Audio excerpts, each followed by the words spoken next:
Can everybody hear me okay? Good. How's everybody doing this evening? My name's David. I'm the substitute teacher, I guess, for tonight. So Linda had to leave this week. So I've been teaching Meditation 101 for a little while, so there's a handful of us that kind of rotate through this program.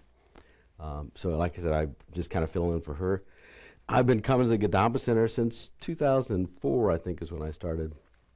And I've been practicing meditation for quite a little while, since I was young, and started teaching around 2005. I've taught in prisons and then this group, and I teach some in some corporate settings too. So it's something I'm really dedicated to. Now, I don't know if I'm any good at it, but I'm dedicated to it. It's one of those things that you just kind of keep working at. Were all of you here? Is anybody here for the first time tonight? Okay, and that's fine. They'll actually, because this is a 5-week program, and there'll be new people the last night, so it's not a big deal. I will go back and review a little bit of stuff. I guess Linda, we kind of follow the same curriculum, so I'm going to make some assumptions about what she covered. She sent me a list, and it looked like pretty much what we all do. I'm guessing we all do things a little bit differently. I'll ask you all to make sure that you have your cell phones off, and then most of you were here last week, and those of you that are new, have you ever done any meditation at all, or a little bit? Okay, all right. No, yes, no, okay. All right, you'll be fine. Yeah, it's nothing going to be really out of the ordinary. Actually gets kind of boring at the beginning, so, and I think that's probably why a lot of people will abandon it early on. But anyway, we'll start out with doing just a little bit of meditation, and it's really, we're just going to kind of sit. I think Linda might have covered the 7 points last week. So there's kind of, for those of you who are new, there's 7 points posture that we call it. So if you're sitting in a chair, that's fine, and you can go back and forth. Some people will sit on the chair for a while and then go to the cushion and back and forth. Feel free to do that if you want to experiment with different things. It's a little bit different, of course, if you're sitting on a cushion. But if you're sitting in a chair, you want to sit with your feet pretty flat on the floor, and you try to sit so you're not leaning against the back of the chair. You want to have your back straight. I usually try to picture a stack of coins, okay, that's sitting. And so that's the same as if you're sitting on the pillow too. And on the pillow, the other thing is, I find that if you sit towards the front of the pillow, it allows you to, your knees to get a little lower than your hips, and allows you to kind of sit straight for a little bit longer too. So your feet, or your seat, the back is like a stack of coins. Your hands should be relaxed, and there's a typical posture that they use from Buddhism where you have your right hand and your left hand with your thumbs touching, but whatever is comfortable. You'll see that in some of the different tankas around, but whatever's most comfortable, you can just have your hands resting in your lap or whatever, and allow your shoulders kind of relaxed. The top of your head, I try to picture it's like a string holding it up like a puppet or a marionette, and that allows my jaw to kind of fall forward a little bit. Your eyes should be either closed or slightly open, and we'll talk about why that variation. I mean, there's some meditations that they do with your eyes wide open, but for us, this is going to be, closed if possible to minimize the light. If you find yourself getting sleepy, sometimes it's best to kind of keep your eyes open a little bit. And then your tongue sits at the roof of your mouth behind your front teeth, and that's to allow the saliva to run down your throat instead of drooling, I guess, is what the problem is. So we're going to just kind of get in that position. And then I'm going to ask you to just take a few big breaths in and out. And our goal here is to maintain your attention on your breathing. So watch the breath as it goes in and out. And try to maintain your attention. When your mind wanders, and it will, when your mind goes off the breathing and you start thinking about other stuff, and you catch it wandering, gently bring it back to the breathing again and try to maintain your focus, okay?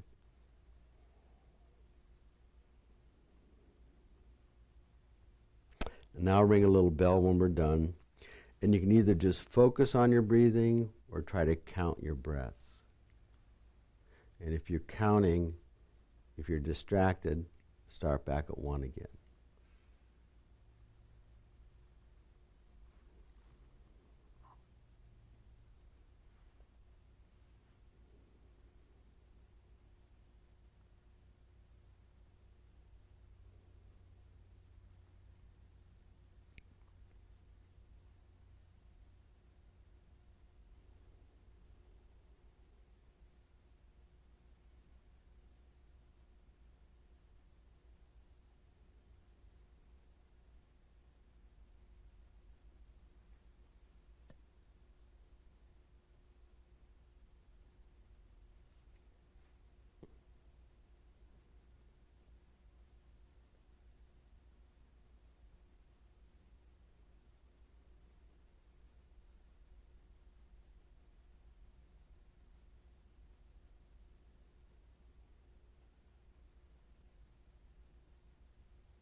If your mind has wandered, gently bring it back to the breath.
All right. Yes, sir. Is there any way we can get a little air in here? Yeah, probably. You'd have to kind of monkey with the little boxes a little bit. And It'll go from probably warm to freezing. I can do them. Okay. So, how long was that meditation? Yeah, it's about 5 minutes. Would it feel like about 30 minutes for some people, or does it seem like 30 seconds? Felt like a long time, right? Yeah. It really it tends to stretch time out a little bit if you're not familiar with it. And so the whole point, and again, this Linda may have talked about this before, and I just say it again. The whole point is to catch yourself when your mind drifts, because we're constantly being distracted by things. So what we're trying to do is tame our mind, and at some point, if you practice this, it gets more comfortable and actually enjoyable. I have to joke around and every once in a while think, we work hard all day so we can save our money and go on vacation so we can kind of lay on the beach and just do nothing. So here's the opportunity to just kind of lay on the beach and do nothing, but all that other stuff kind of creeps in, all the things that you think you have to be doing or should be doing or wish you were doing or whatever. And so it distracts us. So this can be the vacation that you're looking for.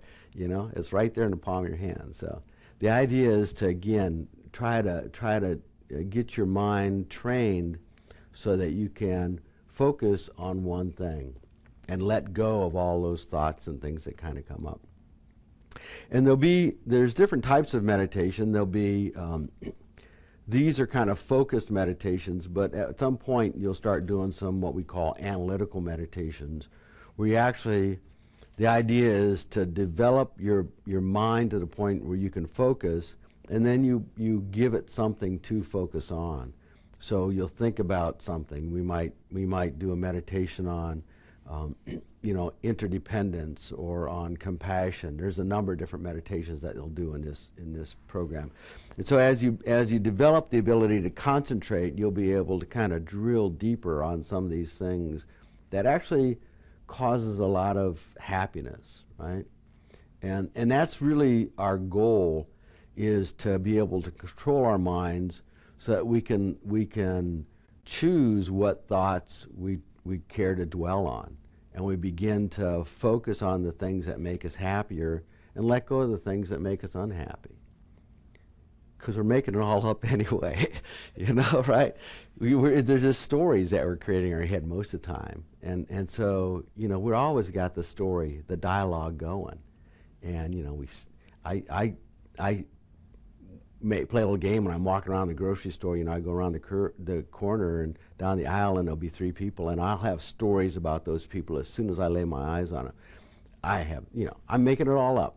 We make up all these stories all the time about things, what people say or what people do.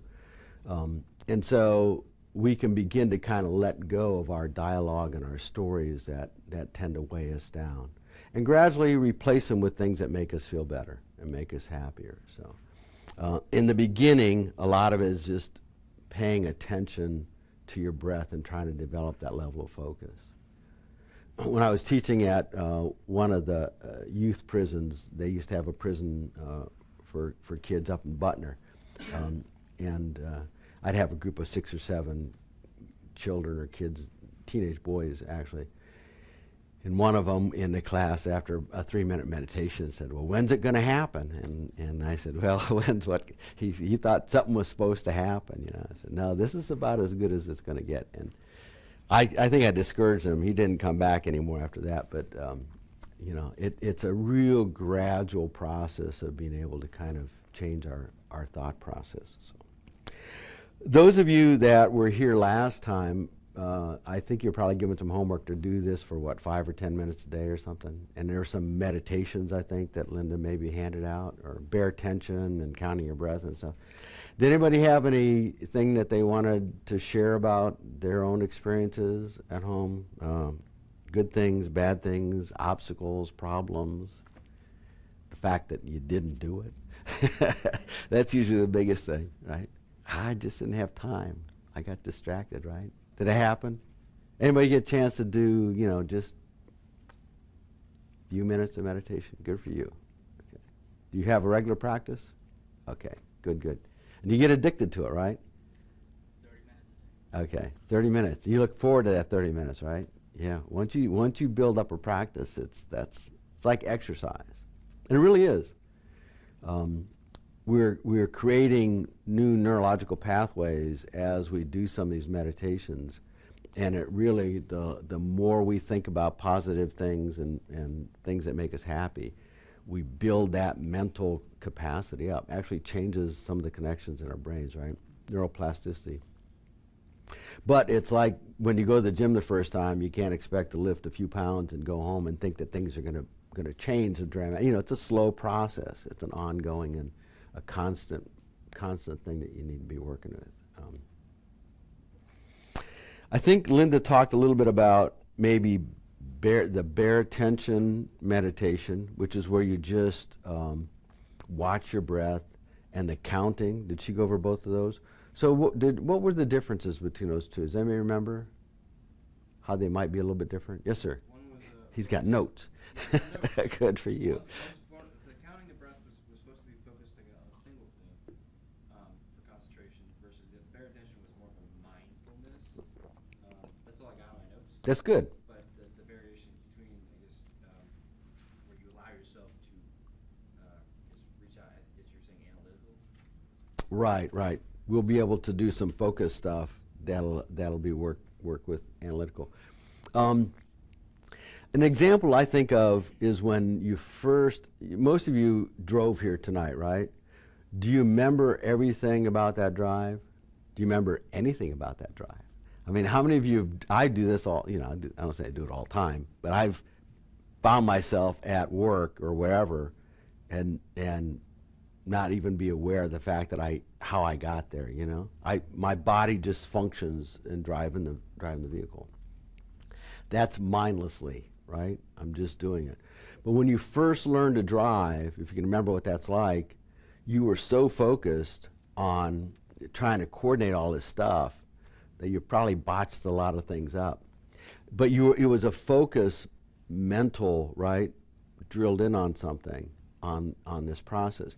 And as you became more and more proficient with it, you began letting go and kind of taking in a bigger picture of the driving. And most of us now, again, have let go of that. Every once in a while, we can have that experience. And I would challenge you to do that, on your drive home. Try to do it mindfully, being aware of your driving. Not drilled in on the components, but just focus on the process of driving home. And see what that feels like, It feels real good. And it's surprising how much better a driver you are. You don't get angry at things, You just realize that there's a lot of mindless drivers out there doing things, Which is another story. We get cut off, with anger. On the road, somebody cuts you off. And the whole story begins in our head, right? We think that person spent all day planning to do that, sometimes, right? It's really, all sorts of things can happen. Road rage, I mean, that's how that gets started. But we don't create a story that says maybe the person's on their way home, maybe they just got laid off of work, maybe, who knows what, we don't know the story. We've made up a negative one, which is what our mind tends to do, instead of a positive one. And once you become more mindful, even in your driving or your day-to-day experiences, you realize all the mindless things that are going on around you that may have a negative impact, and it's easier for you to let go, just realizing that person is just not in their mind right now, right? They're just not thinking about what they're doing. So,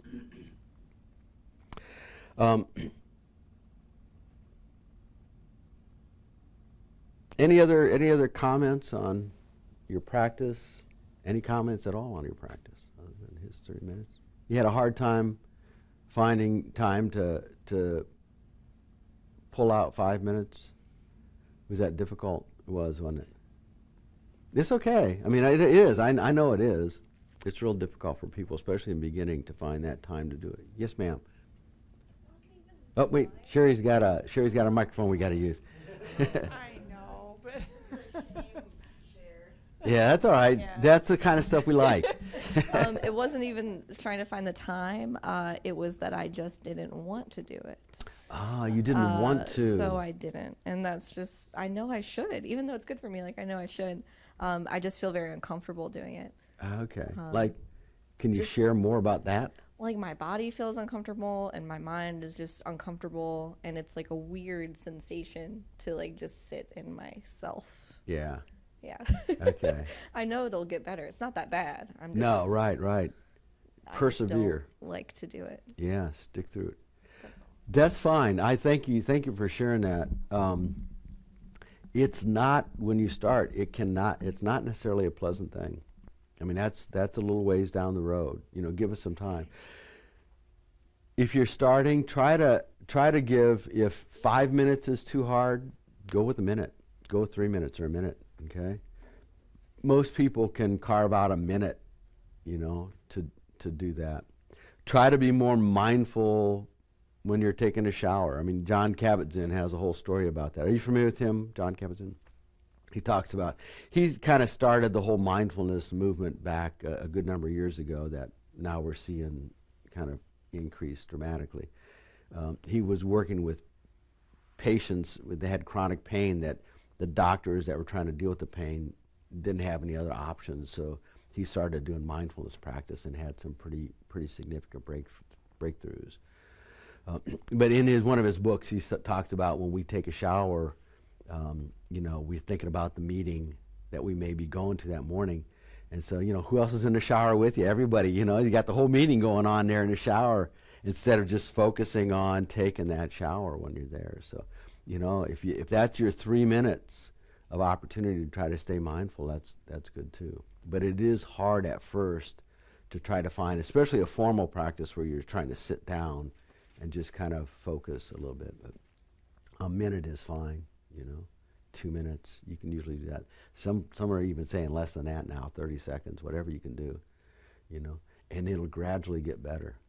And you want to stop before it gets real miserable. Because then it makes it harder for you to go back, you know. It's like, that was a horrible experience, and you don't want to do it again.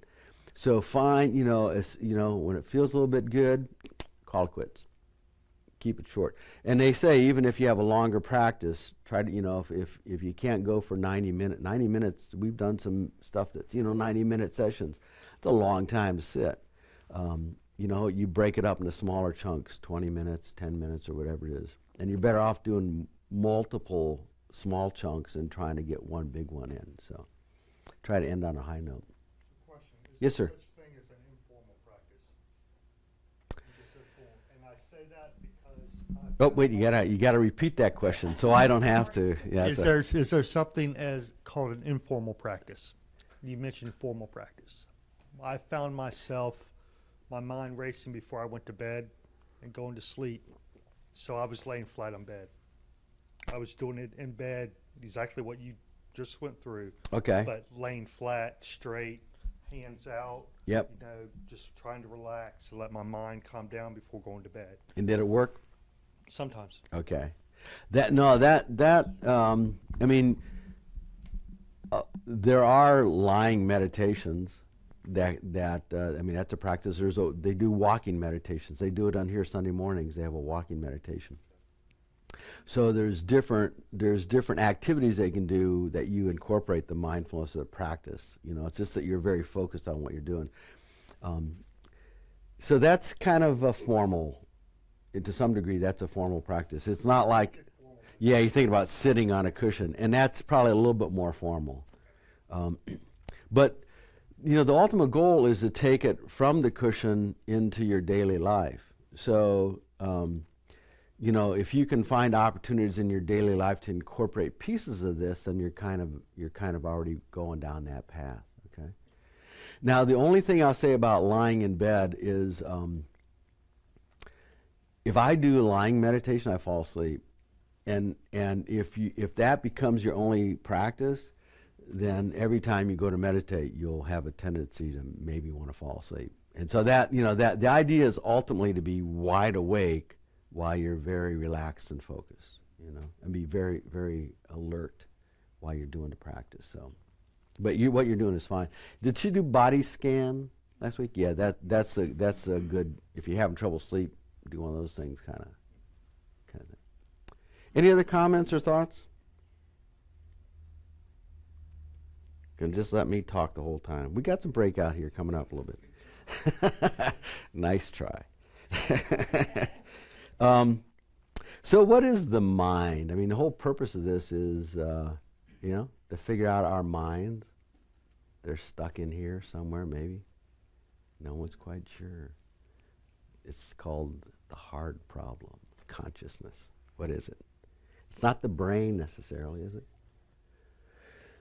You know, you can do that body scan, and as you do it, I used to do this as a kid. I'd go through and, you know, I disidentify with every one of my body parts. Like, there's my foot. I am not my foot. This I is not my foot, right? And you go through every body part, and you're not any of those things, right? So there's something else in there. Is it the brain? It's associated with the brain. But the mind, I mean, we just talked about that they're showing now that my thoughts, my mind, can change the structure of my brain. So if my mind were my brain, then that wouldn't necessarily hold true.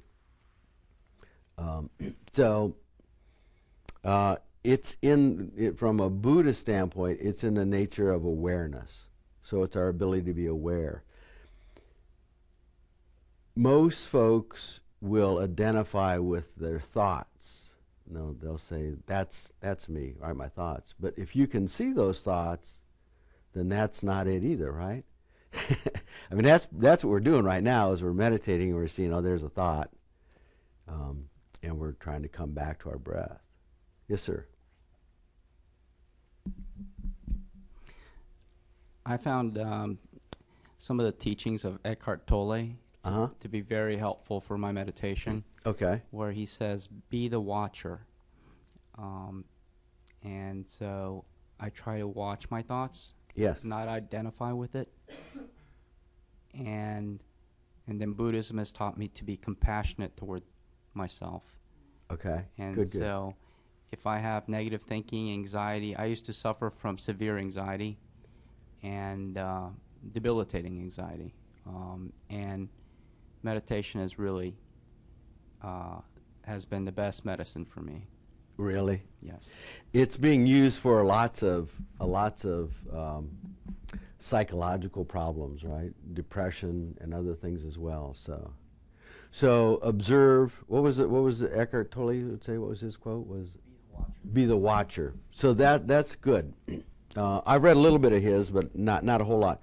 So that's what we're trying to do. Is we're trying to observe ourself, all the thoughts and emotions and things as they kind of pop up, and not identify with them, and more importantly, not get pulled into them.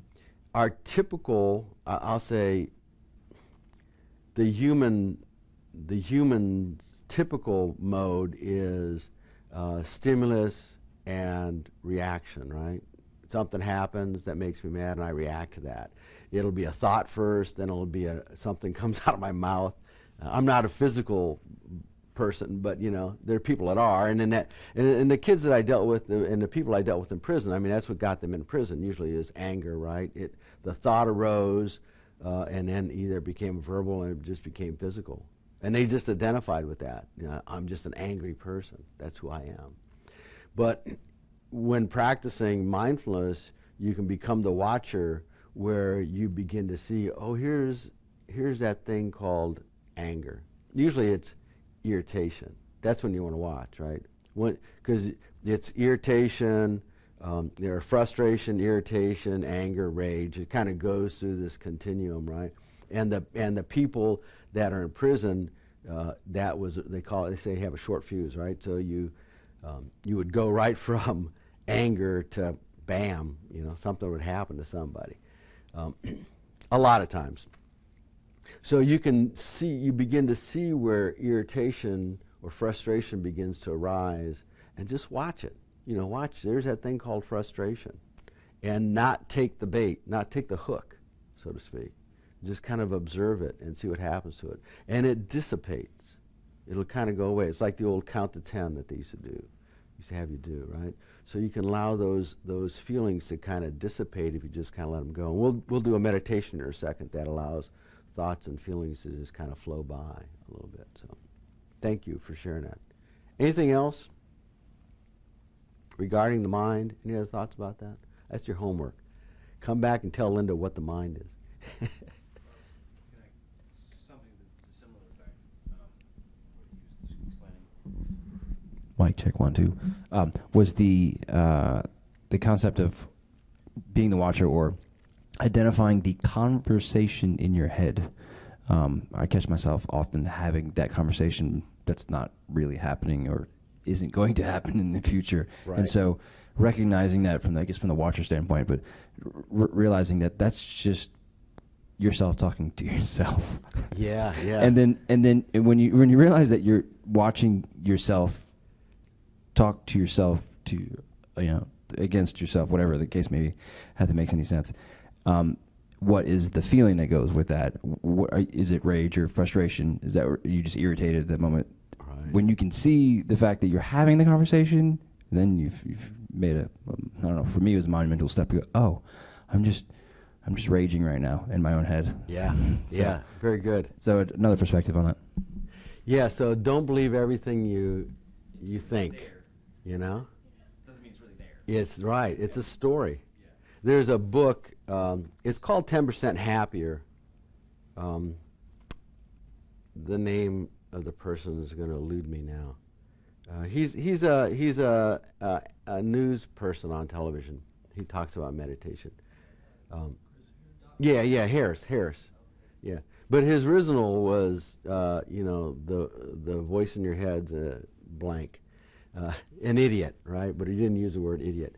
So the person in your head, is like a 12-year-old boy in my head. Gets me in all sorts of trouble if I do what he says. You're not going to believe that stuff. Whatever the stories are kind of going through your head. And so by watching that and recognizing that that voice isn't necessarily doing me any good, gets me in trouble, or it brings me down, or whatever the case may be, and observing that voice that's going on. And it goes on all the time. It's constantly chattering in there. And most people don't realize it. It's just below the level of consciousness, but it's always kind of driving us along and having us thinking about things. And it also keeps us from being in the present moment, because we're constantly listening to chatter, who's either talking about what happened to us or what's going to happen to us, and never what's currently happening to us. If it is, it's not necessarily good. And it tends to be negative, and there's some evolutionary purposes for that too. It kept us alive, but it's in today's day and age, those things don't necessarily serve us very well. They cause some damage, cause blood pressure problems, cardiovascular problems, cancer, all sorts of kind of other related things. So, thank you. Anybody else? Let's see. Let's do another little meditation. So this is, can you all get the handouts? Are you able to get those online on the website? It's on the Kadampa Center, and I think you go to Meditation 101. You go to the KadambaCenter.org. It's a Kadampa-center in it, .org. And go to the Meditation 101, and when you go to that page, there'll be these handouts in there, and they'll have the meditations for you, okay? So the meditations, like there's 3 of them for tonight: mind like the mind like the sky, mind like the ocean, and the 9-round breathing. And so we'll do these. And what you find when you have a written meditation is you may have to kind of read through it and then do the meditation, and it'll get easier and easier to do that as you kind of learn these things. Excuse me. Okay, so we're going to just kind of sit in our posture that we talked about before: feet flat, back straight. Hands comfortable, head up, eyes closed, and tongue at the roof of your mouth. And we'll take a few big breaths in and out just to kind of let go of everything.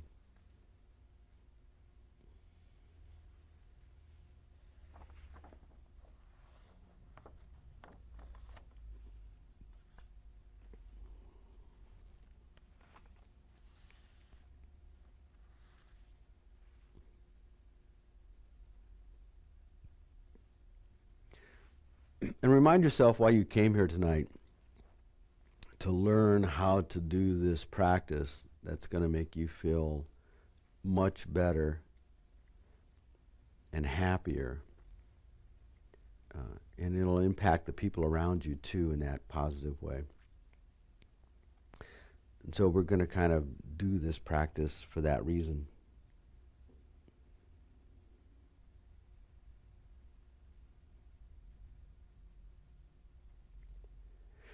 So once you gain a level of concentration and focus, loosen your concentration slightly. So emphasize the element of mindfulness a little bit more, rather than focusing on counting your breath.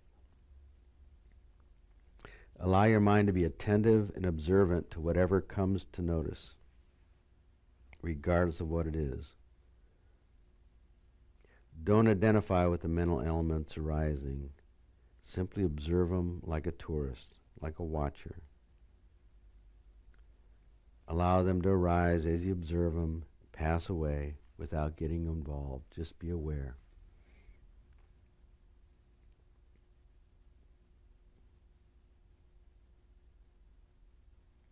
Now allow your mindful attention to expand, to encompass the entire sphere of your experience of consciousness. Forget that there is an observer or something being observed.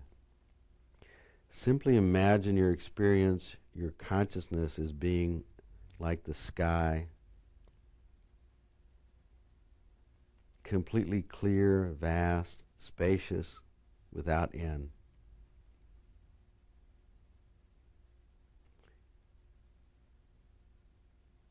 Concentrate on this experience and identify with it. The calm, clear, spacious awareness.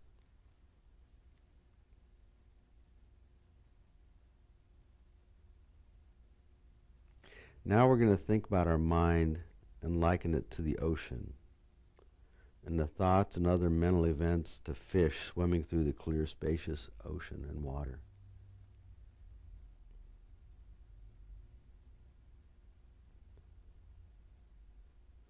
We're ordinarily unaware of the nature of the mind, and instead we observe only the fish-like thoughts.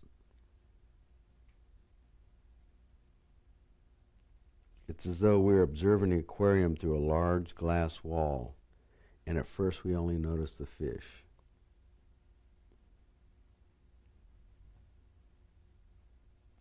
But if someone were to tell you to observe the clear water in which the fish are swimming, you might first have difficulty noticing because of its transparency. But you have to realize that the fish could not be swimming unless there was some substance to swim in. So we're going to try to take our attention away from observing the fish and focus on the water.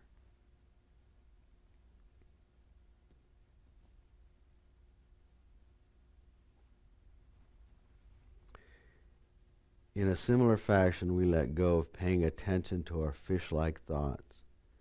Instead, we step back and recognize the clear light nature of our mind, within which all our thoughts and other mental events occur. We identify with the mind like an ocean, with that clear spaciousness.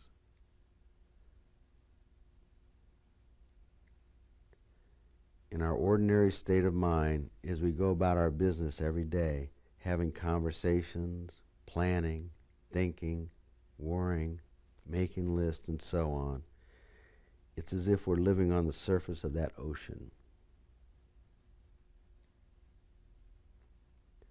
all of those thoughts and feelings and ideas fill our minds, making lots of waves, lots of turbulence and agitation.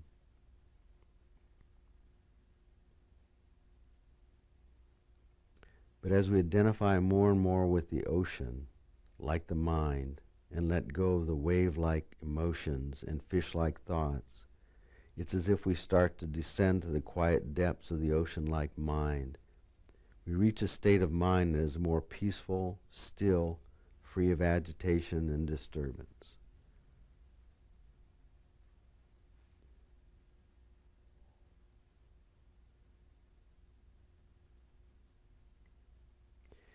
In the case of the aquarium, we'll continue to see the fish swimming in front of us as we focus on the water.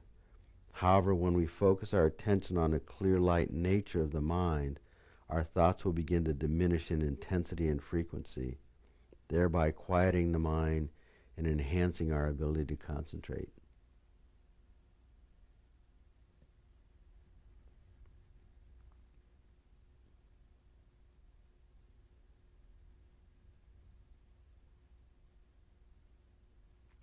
Whenever we identify with and are carried away uncontrollably by a thought, a feeling, we lose any awareness of the spacious clarity of our mind, of the vast, clear, and knowing nature of the mind within which each thought or feeling occurs. Our perspective becomes small and constricted. It's as if all there are waves. We've lost the ocean. We lose that open and quiet spaciousness. When we can simply observe these thoughts and feelings arising without getting involved, when we can identify with the ocean instead of the fish and the waves, then we can reside in that spacious purity of our basic clarity of mind. Calm, clear, peaceful, open spaciousness. Without agitation, without delusions, without anxiety and distress, without attachments, dissatisfaction, and aversions.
Now dedicate all the positive energy you created through the practice of this meditation to becoming a better and better person who's more at peace in life and who can bring more peace and well-being to others in every moment of every day.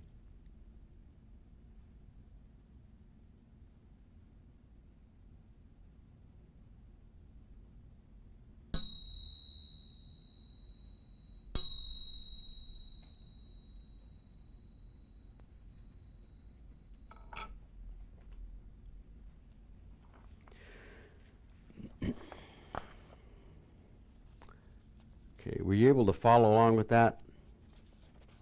Was that helpful? Okay. Any thoughts?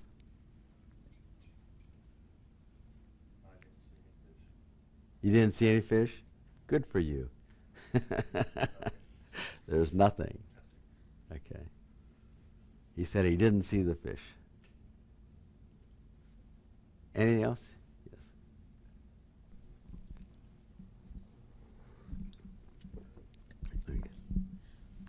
I've had that happened once before with Uh-huh. a guided meditation in Uh-huh. person, and it's really effective for me. But when I listen to like recordings, it's not the same. And I wondered if you had any ideas about how to help myself get in that state of mind. Like when I attempt something like that at home, I can't even really get started because I get so distracted so quickly. And like I said, I don't really like the recorded guided meditations. Just a way to help myself get started. Okay. So the distractions that come up at home, is it because you have physical other distractions around, or is it because it's your own mind distraction? Okay. Yeah, okay. So it's your own personal distractions that would kind of come up. You don't have like kids running around all the place and everything. So, all right. Yeah, the recorded meditations can be kind of funny sometimes, though some people do better with recorded meditation than someone just reading it. What you might try doing is, because you'll have a copy of this, is try recording it yourself. If you could listen to your own voice, and do it the way you kind of want to. And then, actually after you've done it a couple of times, and this might be an alternative, is you kind of, if I did this 3 times, you'd know what I was going to say. You know what I mean? So you'd go through it a couple times like that, and at some point you can just sit down and do the meditation without, you can kind of guide yourself through it without somebody talking to you about it, So yeah, try that. I just took a recent class on compassion, and they had meditations that were recorded, but they had 3 different people doing each meditation, which was I thought was pretty good. I listened to all 3, and you picked the one that you kind of resonated with, and the other 2 just for some reason didn't work, and that wasn't the same for everybody, So I thought it was kind of nice that they gave us a choice, but that may see if that helps at all. So you had a question too, sir? No, I was just going to make a comment. Well, for her, I found a really good website. It's called againstthestream.org. Uh-huh. They have a lot of good recorded meditations with video. Oh, really? Yes. Okay. So it's againstthestream.org, and againstthestream.org. And the other thing that you wanted comments about the meditation, Uh-huh. you kind of lost me after your mind being the sky. Oh yeah, because I jumped. What happened? What happened was when you said, "Imagine your mind being the sky, spacious," I floated out into space. Yeah. And then my mind became the space. Right. And then it became the galaxy, and then the space between galaxies, and having studied a little bit of astronomy, I imagined at this very moment, with the trillions of planets in this universe, if even a small percentage of those planets had life and they were meditating, Uh-oh. that there were literally billions of people or beings meditating right this moment. Okay. Well, that was pretty cool.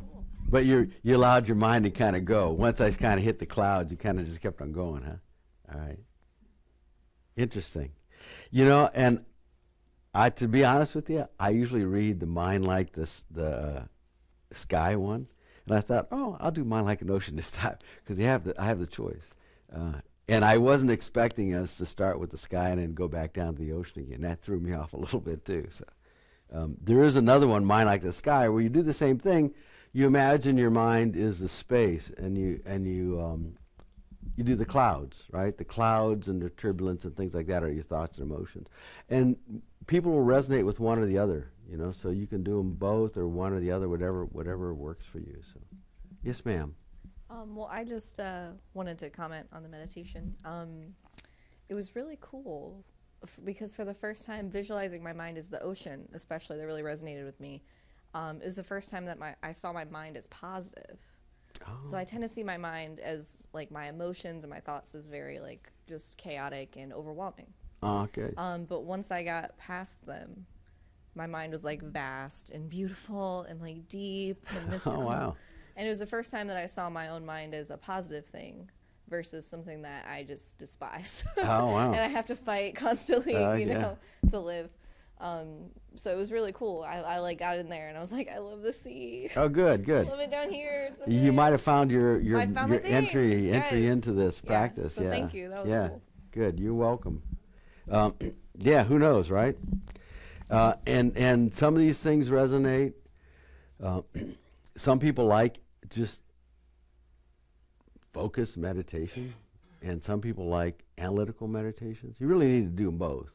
But you know, some people resonate with one or the other, or different types, and so find something that works. You know, because this is the bottom line is the idea is to try to make yourself happier, and to realize that you have the power to do that yourself, right? If you just exercise some things a little bit.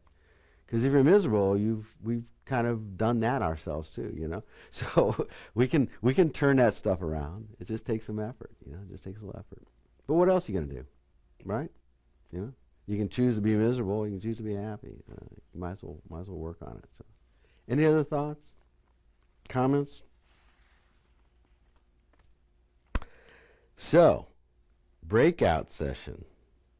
Break up into pairs. Preferably somebody you don't know. And it doesn't make any difference. And talk about problems that arise from having a negative mind and how you might respond differently if you could change that thought. How's that sound? Got it? Because that's one of the things we're going to try to do is change our thoughts that kind of arise. So it's problems that are caused by a negative mind, where that gets you in trouble or makes you upset or does something, and how changing the way you think about that might change how you feel about that interaction. All right. So go ahead. Just find somebody to kind of chat with. You know, I gave the example of the driving, right? The road thing, and thinking about that a little bit differently. So, I'll ring the bell when we're done.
All right.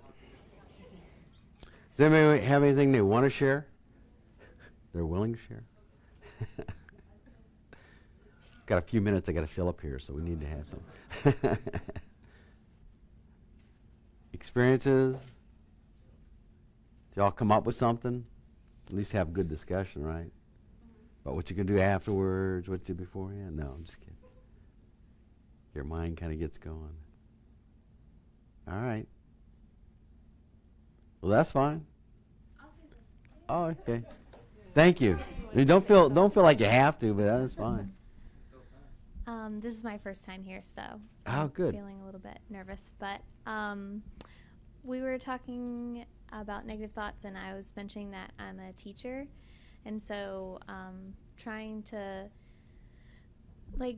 understand that all of the things going on with my students have nothing to do with me, and not let it hurt my feelings or make me think negative thoughts helps me view them with more compassion and myself too. So Very good. That's excellent.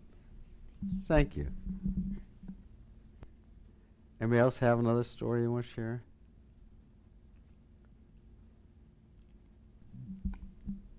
I was thinking about, and we talked about how your mind can actually change your physical self. Uh-huh. So I was reading in a book this week actually when he was talking about if you cough or sneeze and you're like, oh no, I have a cold, I'm going to be out for 2 weeks, I'm going to be, and just be miserable about it. Right.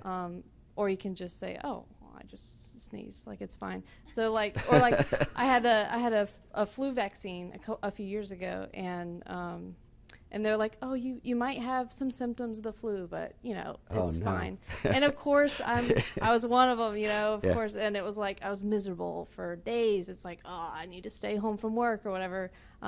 When in reality, even if you do have them, they're very mild. Yeah. So it was how my mind and my negative mind can shape my reality. Yeah, it's amazing, isn't it? It really can change things. I'll have maybe two stories. One story. I live in there's a block right across from where I live, near from where I live, and on one side it faces this Concrete Moor Road, and there's a big Harris Teeter shopping center right there, grocery store, and so on the street parallel with it, which is actually on the other side of the block, I saw there's a lady that lives kind of in our general neighborhood that's a little bit. She's a little different, I don't know what the term is.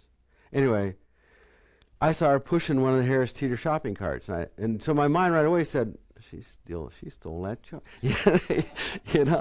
But she could have been taken aback, She's a little eccentric. That was the word I was looking for. So, why did I go to the fact that she was stealing a shopping cart when she could have been taken aback? And that would have been a lot better story. So I kind of changed that around a little bit, And then recently, my wife was doing a presentation at a relatively big conference she was invited to talk to, and in the middle of her presentation, towards the back, people started to get up and leaving, and all of the stuff that kind of went through her head just was it was making her nuts, and it really just kind of started going downhill. She said, but she found out afterwards that there was a concurrent session.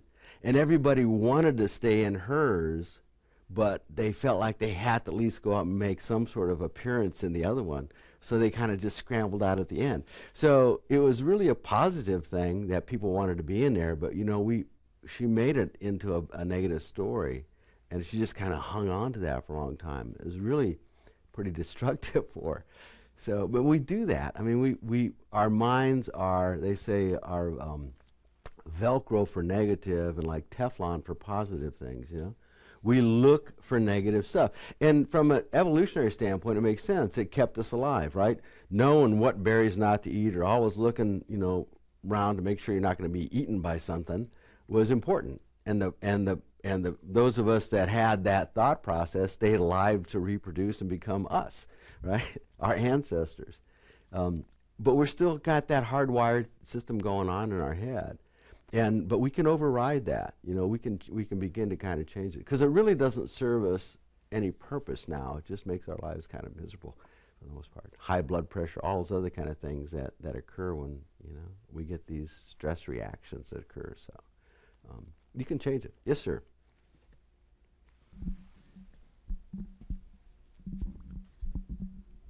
Sam Clemens, also known as Mark Twain, Yeah.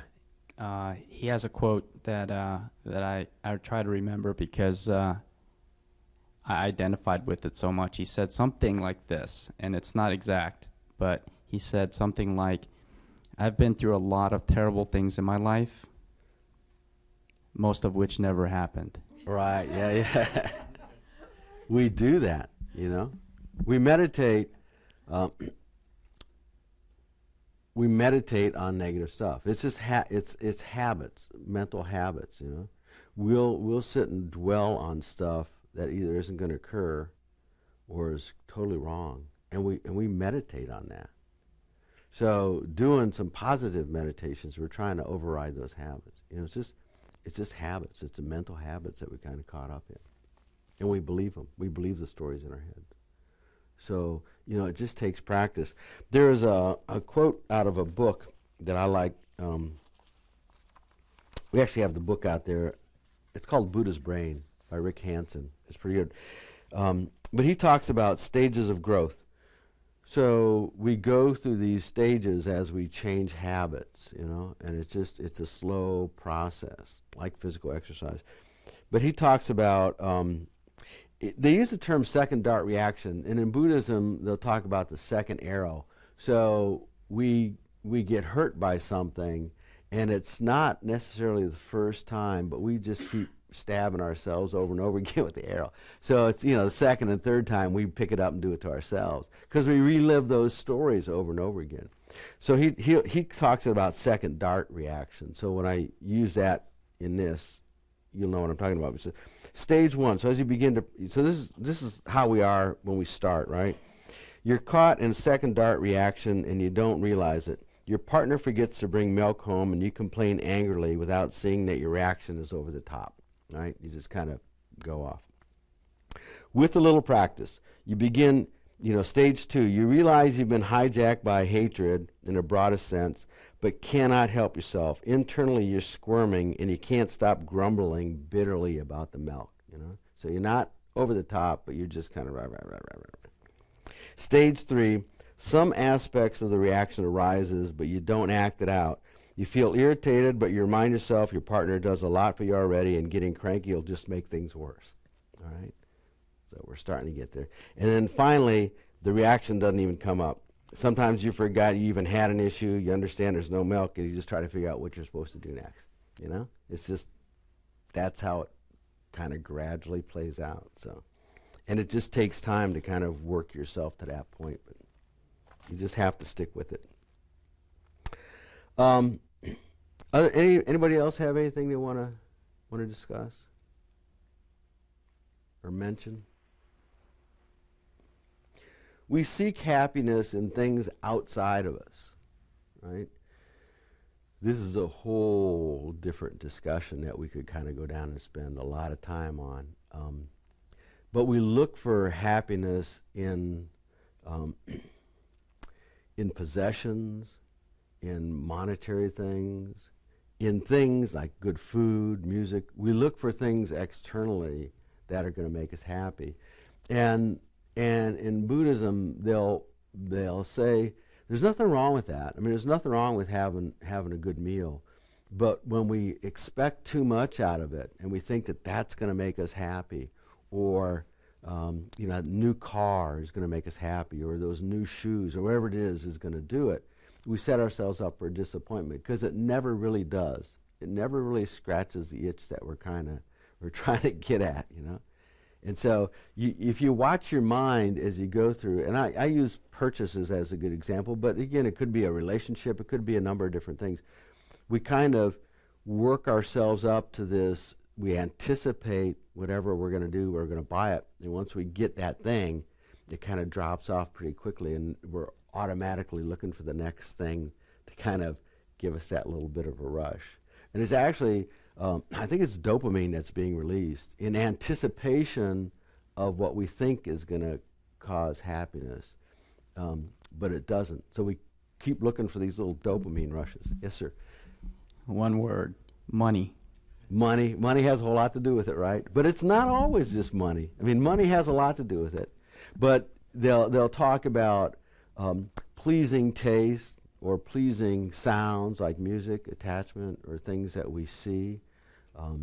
A lot of times we associate money with being able to provide us with those things. There's a lot of work now being done on the idea of savoring. I don't know if anybody you've ever seen any of the research being done on that, and just enjoying. And I do some meditation with, you know, a Hershey chocolate or a piece of chocolate or something. You know, when I open a bag of those little Dove dark chocolates, and I just start eating the things, right? And I'm thinking about the next one while I still got one in my mouth. And so we don't take the time to savor and really relish what we have. So, you know, that's another good little practice to do, is take something that you really enjoy and set your informal practice to eat it very mindfully. And it'll be surprising how much better it actually tastes, you know. But we don't do that. We're just kind of like plowing through this thing to get to the next thing, whatever that next thing might be.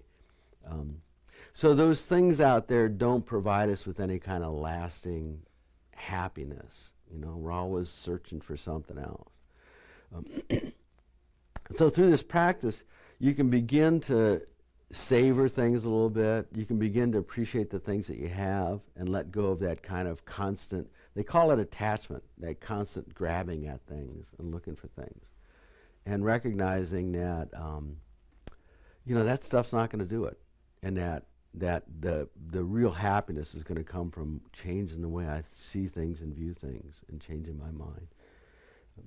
And that can free us from some of those expectations that we have. And that thing that we call reality that really isn't, you know, that we just kind of make up what we want.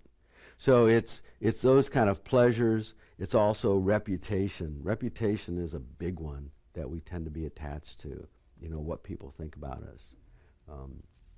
And like when Karen giving that talk and people getting up and walking out, and that was devastating for her, you know. So we really cling on to our image of ourselves and our reputation. And that's something that it's hard to let go of. It's easier to let go of the, you know, the chocolate or whatever it is, but we've kind of got this stickiness. And those are the things that we can kind of work with a little. You know, watch that. Watch your mind, how it grabs onto things and is looking for the next little thing. And as you observe that thought, you know, as you become the observer, the watcher in that process, you can begin to let go of that, and you know, and not get sucked into it, not take the bait, not, you know, all that stuff they have at the cash register. You know, it's like it's there for a purpose because they know people are going to want. Got this stickiness to it. So, all right. Any other thoughts or comments? We kind of went all over the place here tonight. Linda will have to bring it back in. Try to. So there's one other meditation I want to do that's in there. It's called a 9-round breathing. It's kind of a visualization, okay? So it's you know, I said there's focused meditations and analytical meditations. This kind of falls in the middle a bit. It's kind of like the body scan thing. But so I'll kind of walk you through this one. This one is also in your handout, so you can download it too. So we're going to let everybody get themselves comfortable. And the 7 points of, you know, feet, or your seat, your hands, your back straight, your head up, top of your head, eyes closed and the tongue at the roof of your mouth, behind your front teeth. We're going to end up using our hands in this one, so take a few big breaths in and out, and just kind of let go of all your thoughts.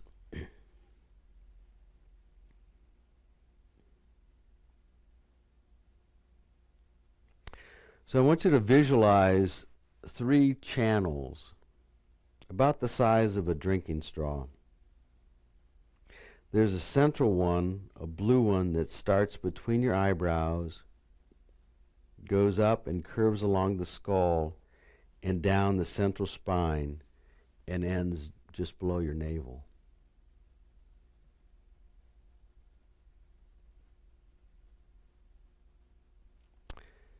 Then there's a red one that starts at the right nostril and follows the same path.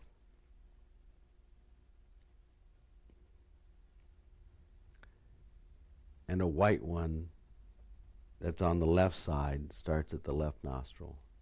So all three of them on the back of your head and down your spine.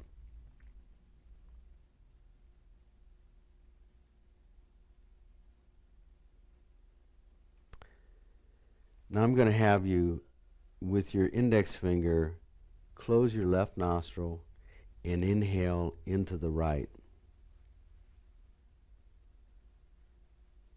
Either finger is fine.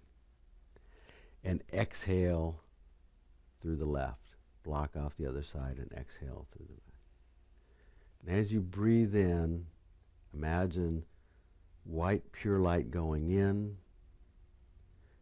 and impurities coming out like smoke. And we'll do that 3 times.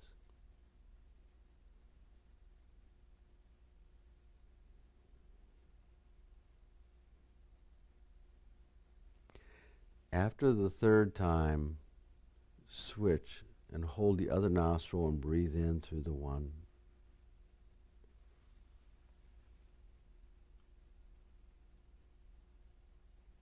And out through the opposite side.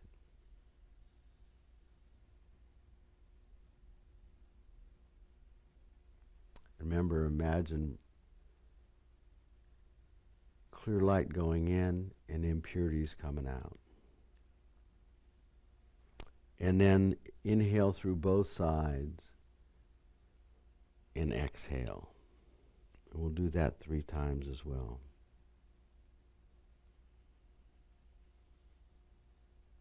White light coming in and impurities like smoke going out. And then just watch your breathing.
Once you got the hang of that, it's a little bit confusing at first. Any thoughts on that 9-round breathing? Like it, didn't like it? they'll use that sometimes to start your meditation session. And I know our teacher is told that if you have a hard time focusing sometimes, that if you do a 9-round session at the beginning, it kind of helps you stay focused for your meditation. It allows you to do a little better, so a lot of people do. And again, some people really like it, some don't. Question? Yes, ma'am. Yeah. Sherry's on her way. 2 questions. Oh, no. So is there any significance to the number 9 in Buddhism or the colors that were used? Could you use other colors, or was there a reason that those colors were part of the meditation? I'm sure there is significance, but I have no idea. That's okay. No worries. It might explain in here, actually, in the more detailed one. I don't know. Anybody here They experienced felt something very like it? patriotic. Yeah. I'm not sure if that was. No, all of the colors mean something. You That's know? what I was thinking. They have, red, yellow, blue, white, green. It's kind of in a lot of stuff. But I don't know. And there's a lot of the channels, I think, kind of go with chakras and some other kind of stuff, too, that I'm not real familiar with. So I don't know the answer to that question. That is okay. But Thank I'm sure you can probably find it. I will Google go to it. the Google. Yeah, you can probably Google knows probably what to do. So that was one of your questions. No, that was the two-part Oh, question. there's two-part Two-part. question. Okay, all right. was all. So, yeah, and if you can include the visualization. Some people just do the breathing, and then in the handout it has the second alternative where you can imagine, clear, pureness going in, and the negativities coming out like soot or smoke, kind of thing, and just allow them to dissipate. So that's kind of the thought process that you want to use there too. Any other thoughts or comments? We're just about the end.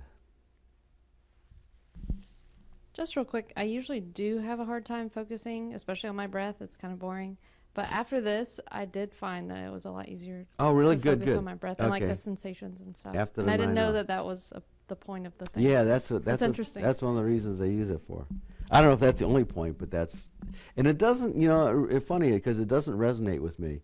And yet I find that the things that don't resonate with me, I set them aside, and I'll suggest this. You just kind of set them aside and pull them back later.